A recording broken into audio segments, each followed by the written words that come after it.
Hello student, now we are discussing about the remaining ratios under ratio analysis. Under that, proprietary ratio or equity ratio or total asset ratio. Here the name only tells us the proprietary ratio. The proprietary means equity shareholders of the companies, that is the owners of the companies. Proprietors are the owners of the companies. Here we have to calculate the shareholders fund, that means equity shareholders fund, and also the total assets. So this ratio establishes the relationship between shareholders funds and total assets of a firm. It is known as equity ratio or ratio of net worth to total assets ratio, and it relates to net worth or shareholders equity to total assets. That means how much invested by the partners to the firm. So that will be treated as the proprietary's share or the shareholders fund in that particular firm. And also we have to calculate the total assets. That means the fixed asset as well as the current assets. All the assets will be calculated here. On the basis of that we are getting the proprietary ratios. ಇಲ್ಲಿ proprietary ratio ಅಥವಾ equity ratio or total asset ratio ಅಂತ ಹೇಳ್ತೇವೆ. ನಮಗೆ ಹೆಸರೇ ಹೇಳುತ್ತೆ, the name only tells us the proprietary ratio. The proprietary means the owners. Proprietary ಅಂತ ಹೇಳಿದ್ರೆ owners ಆಗಿರ್ತಾರೆ. ಇಕ್ವಿಟಿ ಶೇರ್ ಹೋಲ್ಡರ್ಸ್, ಕಂಪನಿಯ ಇಕ್ವಿಟಿ ಶೇರ್ ಹೋಲ್ಡರ್ಸ್ಗಳು ಕಂಪನಿಯ ಓನರ್ಸ್ ಆಗಿರ್ತಾರೆ.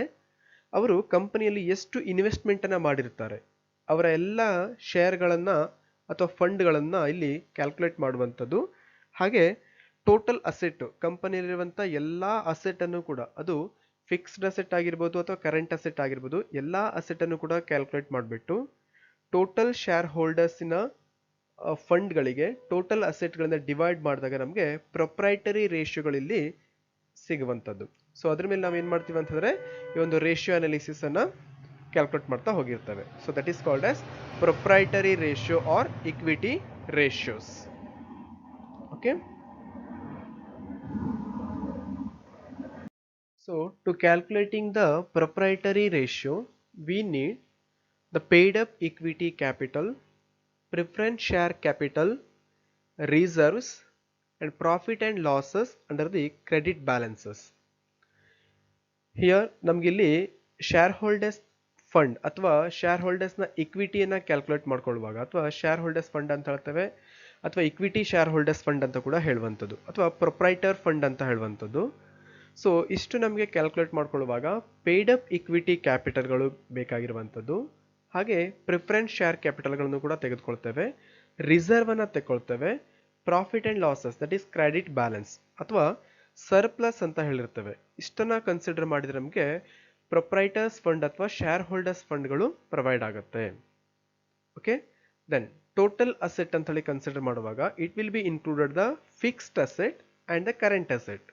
ನಾನು ಆಗಲೇ ಹೇಳಿದಾಗೆ ಫಿಕ್ಸ್ಡ್ ಅಸೆಟ್ಗಳಲ್ಲಿ ಲ್ಯಾಂಡ್, ಬಿಲ್ಡಿಂಗು, ಮಷಿನರಿ, ಫರ್ನಿಚರ್ ಇವೆಲ್ಲ ಬರುವಂಥದ್ದು. ಆ್ಯಂಡ್ ಆಲ್ಸೋ ಕರೆಂಟ್ ಅಸೆಟ್ಗಳಲ್ಲಿ debtors, cash in hand, cash at banks and closing ಸ್ಟಾಕ್ಸ್ಗಳು ಇವೆಲ್ಲವೂ ಕೂಡ ಕರೆಂಟ್ ಅಸೆಟ್ಗಳಲ್ಲಿ ಬರುವಂಥದ್ದಾಗಿರುತ್ತೆ. ಸೊ ನಾವು ಹಾಗೆ ಇಲ್ಲಿ ಟೋಟಲ್ ಅಸೆಟನ್ನು ಕನ್ಸಿಡರ್ ಮಾಡ್ಕೊಳ್ಳುವಾಗ ಫಿಕ್ಸ್ಡ್ ಅಸೆಟ್ ಮತ್ತು ಕರೆಂಟ್ ಅಸೆಟನ್ನು ಕನ್ಸಿಡರ್ ಮಾಡ್ಕೊಂಡ್ಬಿಟ್ಟು ಟೋಟಲ್ ಅಸೆಟನ್ನು ಫೈಂಡ್ ಔಟ್ ಮಾಡಿರ್ತೇವೆ. ಸೊ ಆಫ್ಟರ್ ದ್ಯಾಟ್ ನಾವೇನು ಮಾಡ್ತೀವಿ ಅಂತಂದರೆ ಇಲ್ಲಿ ಶೇರ್ ಹೋಲ್ಡರ್ಸ್ ಫಂಡ್ಗಳಿಗೆ ಅಥವಾ ಇಕ್ವಿಟಿ ಶೇರ್ ಹೋಲ್ಡರ್ಸ್ ಫಂಡ್ಗಳಿಗೆ ಟೋಟಲ್ ಅಸೆಟ್ ಇಂದ ಡಿವೈಡ್ ಮಾಡಿರ್ತೇವೆ. So then we are getting the proprietary ratios. Understood? So the interpretations of this proprietary ratio is, if the ratio is high, it indicates strong in financial position.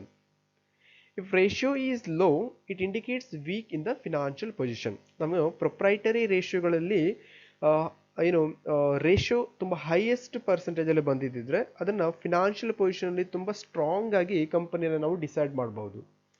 ಅದೇ proprietary ರೇಷಿಯೋಗಳಲ್ಲಿ ಏನಾದರೂ low ಪರ್ಸೆಂಟೇಜ್ಗಳು ಬಂದಿದ್ದರೆ, ತುಂಬ ಕಡಿಮೆ ಪರ್ಸೆಂಟೇಜಲ್ಲಿ proprietary ratio ಬರ್ತಾ ಇದೆ ಅಂತ ಹೇಳಿದ್ರೆ ನಾವು ಅದನ್ನ ಕಂಪನಿಗಳನ್ನ ತುಂಬ ವೀಕ್ ಪೊಸಿಷನ್ಗಳಲ್ಲಿ ಅಥವಾ ಫಿನಾನ್ಷಿಯಲ್ ಪೊಸಿಷನ್ಗಳಲ್ಲಿ ನೋಡುವಂಥದ್ದು. ದಟ್ ಮೀನ್ಸ್ ಇಲ್ಲಿ ಕಂಪನಿಯ ಪೊಸಿಷನ್ಗಳಲ್ಲಿ ಪ್ರೊಪ್ರೈಟರ್ ಇನ್ವೆಸ್ಟ್ಮೆಂಟ್ ಜೊತೆಗೆ ಟೋಟಲ್ ಇನ್ವೆಸ್ಟ್ಮೆಂಟ್ಗಳು ಏನಾಗಿರ್ಬೇಕಂದ್ರೆ ಹೈಯೆಸ್ಟ್ ಆಗಿದ್ರೆ ಮಾತ್ರ ಕಂಪನಿಯ ಫೈನಾನ್ಷಿಯಲ್ ಪೊಸಿಷನ್ಗಳು. ಯಾಕಂತಂದ್ರೆ ನಾವು ಕ್ಯಾಶ್ ಇನ್ಫ್ಲೋ ಮತ್ತು ಕ್ಯಾಶ್ ಔಟ್ಫ್ಲೋಗಳನ್ನ ನೋಡಿರ್ತೇವೆ. To purchasing of the several asset, ನಾವು ತುಂಬ ಅಸೆಟ್ಗಳನ್ನ ಪರ್ಚೇಸ್ ಮಾಡ್ತೇವೆ ಸೊ ಪ್ರೊಡಕ್ಷನ್ ಪರ್ಪಸ್ಸಿಗೋಸ್ಕರ. ಅಂಡ್ ಆಲ್ಸೋ ಫ್ಯೂಚರ್ ಪರ್ಪಸಲ್ಲಿ ನಾವು ಇದನ್ನ ಇನ್ವೆಸ್ಟ್ಮೆಂಟ್ ಪರ್ಪಸ್ ಆಗಿ ಕೂಡ ಕನ್ಸಿಡರ್ ಮಾಡಿರ್ತೇವೆ. ಸೊ ಆಗ ಫಿನಾನ್ಷಿಯಲ್ ಪೊಸಿಷನಲ್ಲಿ ತುಂಬ ಚೆನ್ನಾಗಿರ್ಬೇಕಂತಂದ್ರೆ ಪ್ರೊಪ್ರೈಟರಿ ರೇಷಿಯೋಗಳಲ್ಲಿ ತುಂಬ ಹೈಯೆಸ್ಟ್ ಪರ್ಸೆಂಟೇಜ್ಗಳು ನಾವು ಇಂಡಿಕೇಟ್ ಮಾಡಲಿರ್ಬೇಕಾಗುತ್ತೆ. ಸೊ ಇದನ್ನು ನಾವೇನು ಮಾಡ್ತೀವಿ ಅಂತಂದರೆ ಫಿನಾನ್ಷಿಯಲ್ ಪೊಸಿಷನ್ಗಳನ್ನು ಫೈಂಡ್ ಔಟ್ ಮಾಡಲಿಕ್ಕೂ ಕೂಡ ಈ ಪ್ರೊಪ್ರೈಟರಿ ರೇಷಿಯೋಗಳನ್ನು ಇಲ್ಲಿ ಫೈಂಡ್ ಔಟ್ ಮಾಡ್ತೇವೆ. Okay,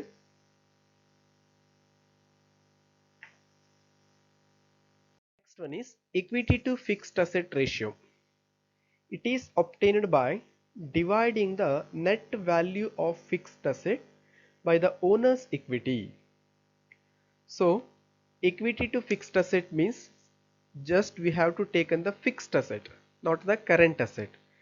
So to calculate the equity to fixed asset, we have the formula that is fixed asset divided by owner's equity. You know about the owner's equity because already we are discussing about the owner's equity, that is equity shareholders fund or owners shares, that is the equity owner's equity. So to calculating the fixed asset, we have only taken the fixed asset, that is the land, building, machinery, furniture, not in the current asset. ಇಲ್ಲಿ equity to fixed asset ರೇಷಿಯೋನ consider ಮಾಡ್ಕೊಳ್ಳುವಾಗ ನಾವು fixed ಅಸೆಟ್ಗಳನ್ನು ಮಾತ್ರ consider ಮಾಡಿರ್ತೇವೆ, current ಅಸೆಟ್ಗಳನ್ನು ನಾವಿಲ್ಲಿ consider ಮಾಡಿರೋದಿಲ್ಲ. ಹಾಗೆ owners ಇಕ್ವಿಟಿಯನ್ನು consider ಮಾಡ್ಕೊಳ್ಳುವಾಗ already ನಾವು discuss ಮಾಡಿದ ಹಾಗೆ ಅಲ್ಲಿ ಇಕ್ವಿಟಿ ಶೇರ್ ಹೋಲ್ಡರ್ಸ್ ಫಂಡ್ ಅಂತ ತಗೊಂಡಿರ್ತೇವೆ ಅಥವಾ ಶೇರ್ ಹೋಲ್ಡರ್ಸ್ ಫಂಡ್ ಅಂತ ಕೂಡ ತಗೊಂಡಿರ್ತೇವೆ. ಅಂತ ಹೇಳೋದ್ರಲ್ಲಿ paid up share capitals, preference share capitals and reserves and profit and loss account, credit balance ಅಥವಾ ಸರ್ಪ್ಲಸ್ ಅಂತ ಹೇಳ್ತೇವೆ. ಕ್ರೆಡಿಟ್ ಬ್ಯಾಲೆನ್ಸಲ್ಲಿ ಬಂದಿದೆ ನಮಗೆ ಸರ್ಪ್ಲಸ್ ಅಂತ ಬಂದಿರುವಂಥದ್ದು. ಇವುಗಳನ್ನು ಕನ್ಸಿಡರ್ ಮಾಡ್ಕೊಂಡಾಗ ನಮಗೆ ಓನರ್ಸ್ ಇಕ್ವಿಟಿಗಳು ಪ್ರೊವೈಡ್ ಆಗುತ್ತೆ.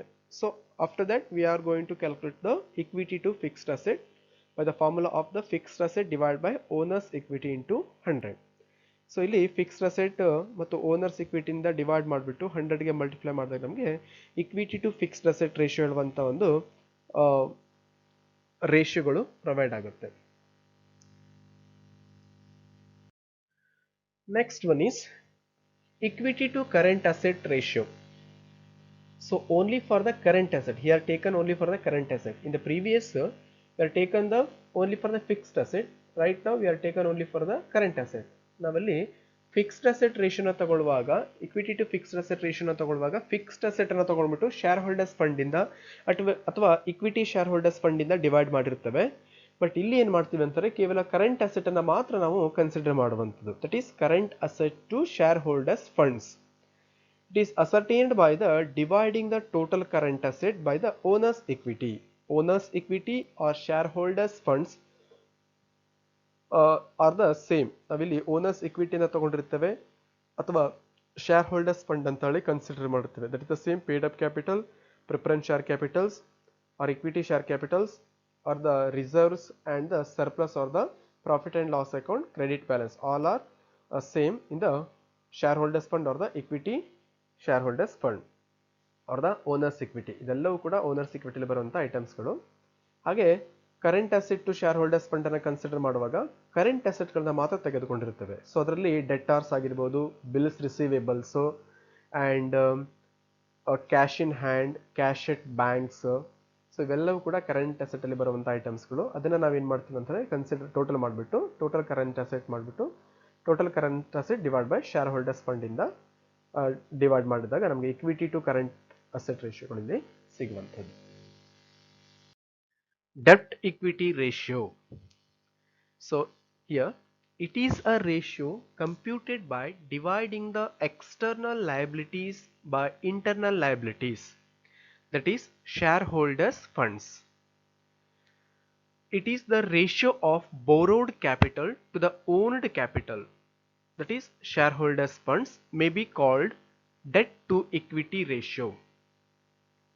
This ratio establishes the relationship between external equalities and internal equalities.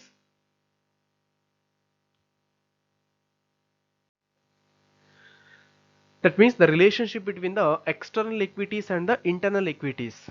While external equities belong to outsiders and the internal equities belongs to shareholders. So this ratio measures the relative claims of outsiders against the firm's assets.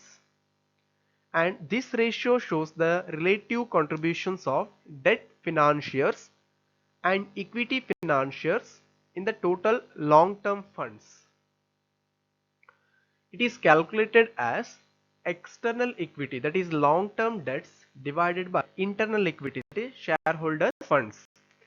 About the long-term debts, in the banks we are taking a long-term loan or the debenture taken, and also bonds will take the companies. That means to increasing the capitals, they are taken debt equities. So ನಾವಿಲ್ಲಿ capitals ಗಳನ್ನ increase ಮಾಡಲಿಕ್ಕೋಸ್ಕರ ಏನ್ ಮಾಡ್ತೀವಿ ಅಂತಂದ್ರೆ equity ಅಂದ್ರೆ debenture ಇರ್ಬೋದು ಅಥವಾ bank loans ಗಳನ್ನ ಲಾಂಗ್ ಟರ್ಮ್ ಮಾಡ್ತೀವಿ ಅಂತಂದ್ರೆ ಪರ್ಚೇಸ್ ಮಾಡಿರ್ತವೆ, ಅದನ್ನ ಇಕ್ವಿಟೀಸ್ ಅಂತ ಹೇಳಿರ್ತವೆ. ಇಕ್ವಿಟೀಸ್ ಗಳಲ್ಲಿ ಶೇರ್ ಹೋಲ್ಡರ್ಸ್ ಗಳಿಂದ ಕಲೆಕ್ಟ್ ಮಾಡಿರ್ತವೆ, ಸೊ ಅವುಗಳನ್ನ ಇಂಟರ್ನಲ್ ಅಂತ ಹೇಳಿರ್ತವೆ. So external equity internal equities ಅನ್ನ ಮಾಡ್ಕೊಂಡಾಗ ನಮಗೆ ರೇಷಿಯೋಗಳಲ್ಲಿ ಸಿಗುತ್ತೆ. Okay, capital gearing or the leverage risk. You know about the three risks, that is financial leverage, operating and combined leverages. We are taken the capital gearing or leverage ratios.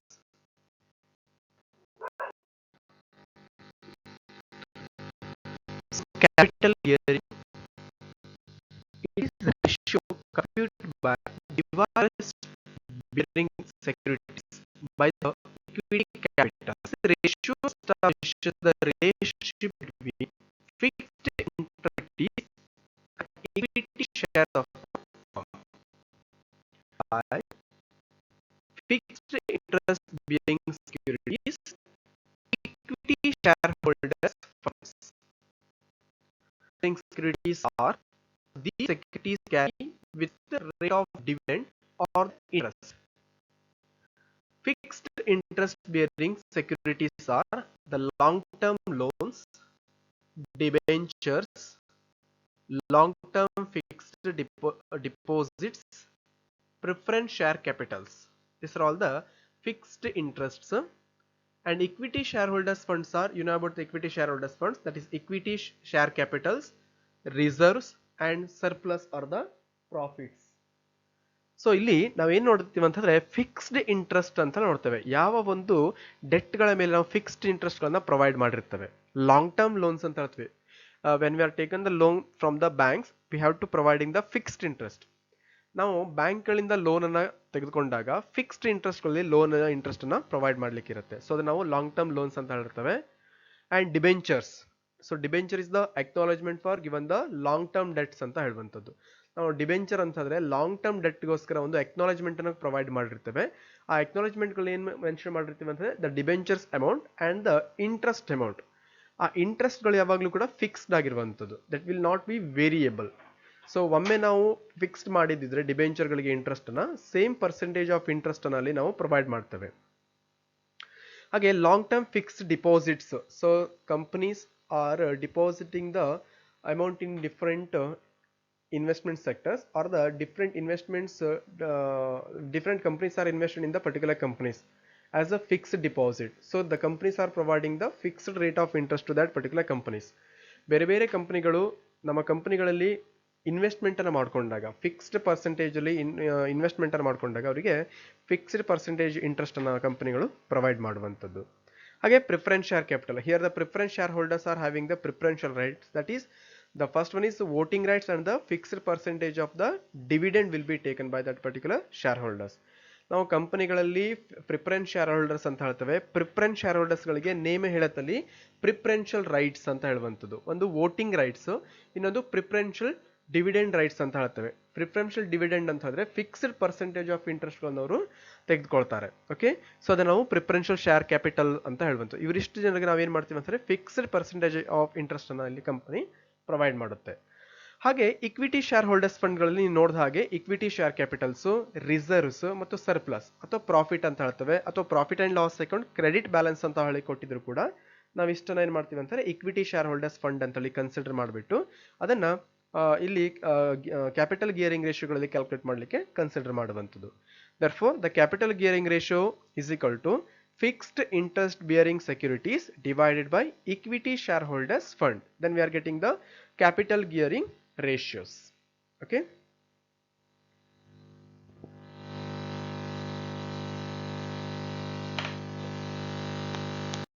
So next one is profitability ratios.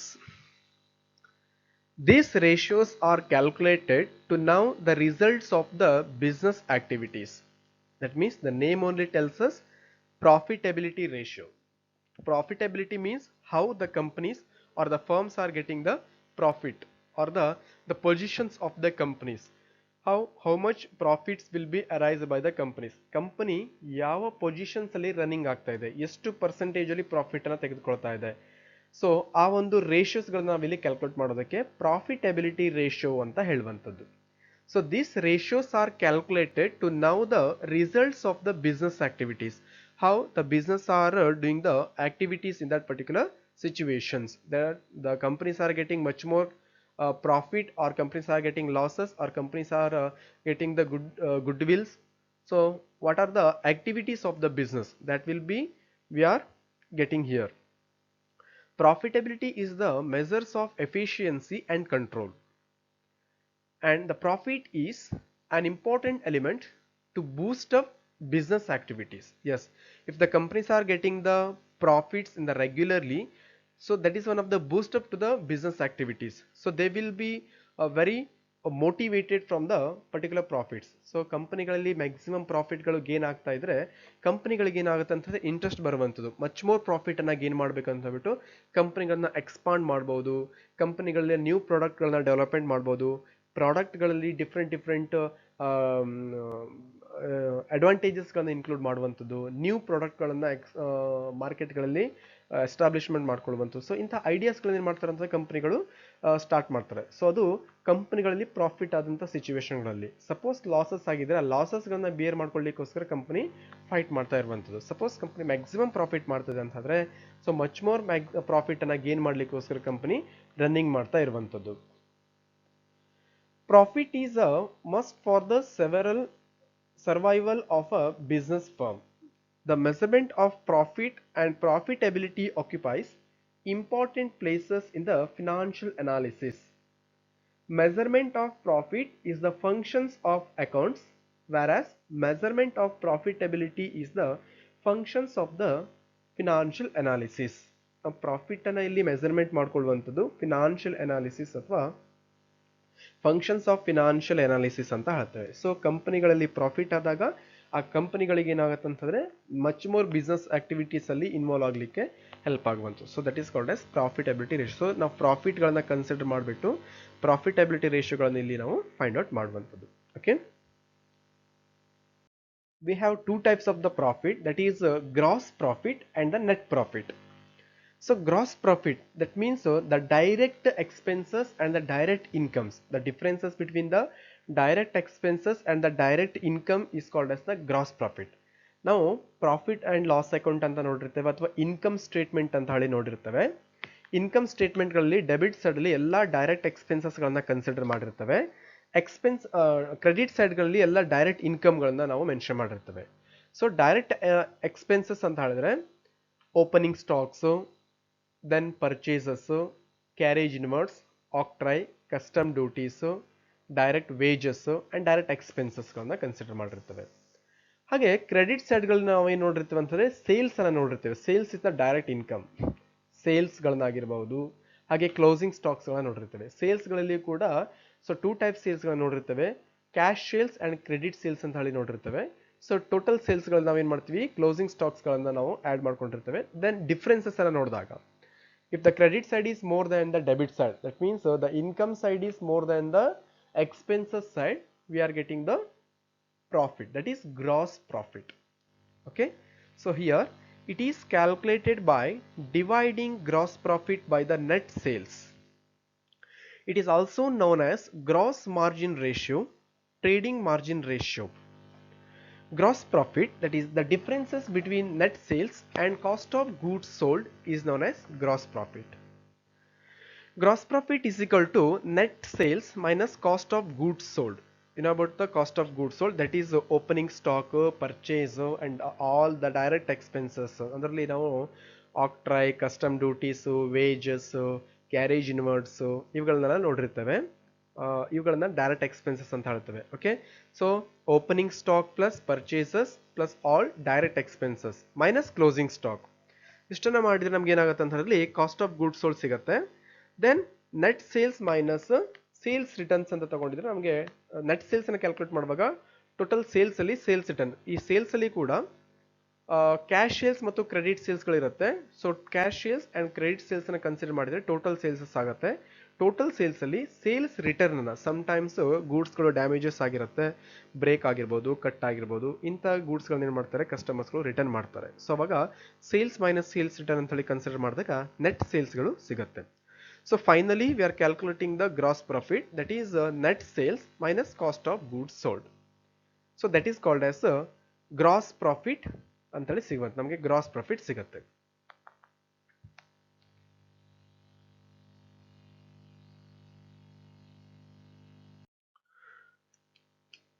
Operating ratio. So operating ratio is equal to cost of goods sold plus operating expenses divided by net sales. So it is calculated by dividing the cost of goods sold and operating expenses by the net sales. This ratio establishes the relationship between total operating expenses and sales. Total operating expenses include cost of goods sold, administrative expenses, financial expenses, and selling expenses. So to calculating the operating ratio, cost of goods sold plus operating expenses divided by net sales. So how we are calculating the cost of goods sold? You know about the cost of goods sold, how the total expenses will be taken and minus closing stock. We are getting the cost of goods sold. So it is calculated in the following ways, that is opening stock, purchase and direct expenses, wages, octroi. So that means all the expenses will be added up, and finally we are deducting the closing stock. We are getting the cost of goods sold. Then operating expenses, that is administrative expenses plus financial expenses plus selling expenses. ನಿಮಗೆ cost sheet ಅನ್ನು ನೋಡಿದಾಗ ನಿಮಗೆ ಗೊತ್ತಾಗುತ್ತೆ operating expenses ಹೇಗೆ ಬರುತ್ತೆ ಅಂತ ಬಿಟ್ಟು.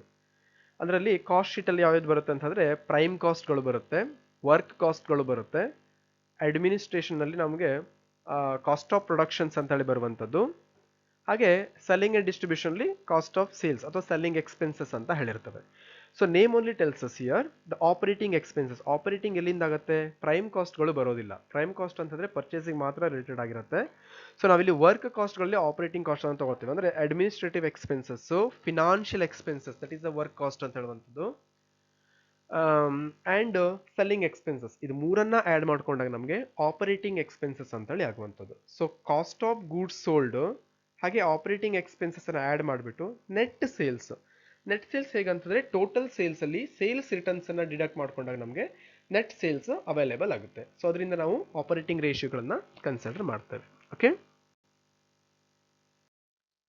Next one is expenses ratio.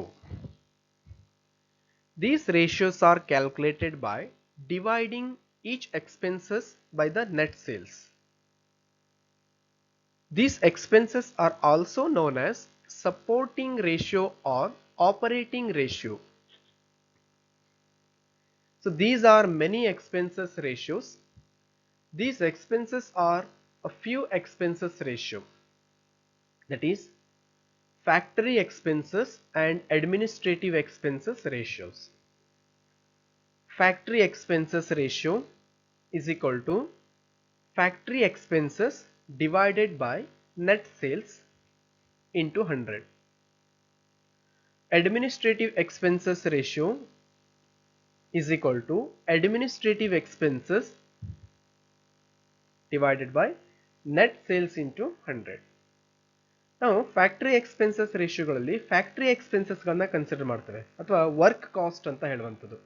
What are the expenses what we are incurred in the factory department. ಫ್ಯಾಕ್ಟ್ರಿಗಳಲ್ಲಿ ನಾವು ಏನೆಲ್ಲ ಎಕ್ಸ್ಪೆನ್ಸಸ್ಗಳನ್ನ ಮಾಡಿರ್ತೇವೆ ಅವೆಲ್ಲ ಎಕ್ಸ್ಪೆನ್ಸಸ್ಗಳನ್ನ ಫ್ಯಾಕ್ಟರಿ ಎಕ್ಸ್ಪೆನ್ಸಸ್ ಅಂತ ಹೇಳ್ತೇವೆ. ನೀವು ಕಾಸ್ಟ್ ಅಕೌಂಟ್ಗಳಲ್ಲಿ ಫ್ಯಾಕ್ಟರಿ ಓವರ್ ಹೆಡ್ ಅಂತ ಹೇಳಿ ಕನ್ಸಿಡರ್ ಮಾಡಿರ್ತೀರ. ಸೊ ಅವುಗಳಲ್ಲಿ ಫ್ಯಾಕ್ಟ್ರಿಗಳಲ್ಲಿ salary to the workers or the managers ಅಂತ ಹೇಳಿರ್ತೇವೆ. And materials, haulage, cranes and electricity charges and machineries charges, labor expenses ಗಳನ್ನು ಕೂಡ ಕನ್ಸಿಡರ್ ಮಾಡ್ತೀರಾ. ಆ್ಯಂಡ್ ಎಕ್ಸ್ಪರ್ಟೈಸಸ್ಗಳನ್ನ ಕನ್ಸಿಡರ್ ಮಾಡ್ತೀರಾ. ಸೊ ಇವೆಲ್ಲ ಎಕ್ಸ್ಪೆನ್ಸಸ್ಗಳನ್ನ ಫ್ಯಾಕ್ಟ್ರಿ ಎಕ್ಸ್ಪೆನ್ಸಸ್ಗಳಲ್ಲಿ ಕನ್ಸಿಡರ್ ಮಾಡಿರುವಂಥದ್ದು.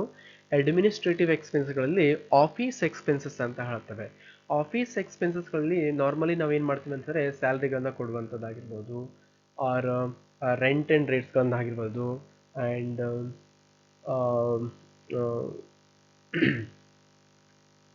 ಸ್ಟೇಷನರಿ ಎಕ್ಸ್ಪೆನ್ಸಸ್ಗಳಂತಾಗಿರ್ಬೋದು, ಆ್ಯಂಡ್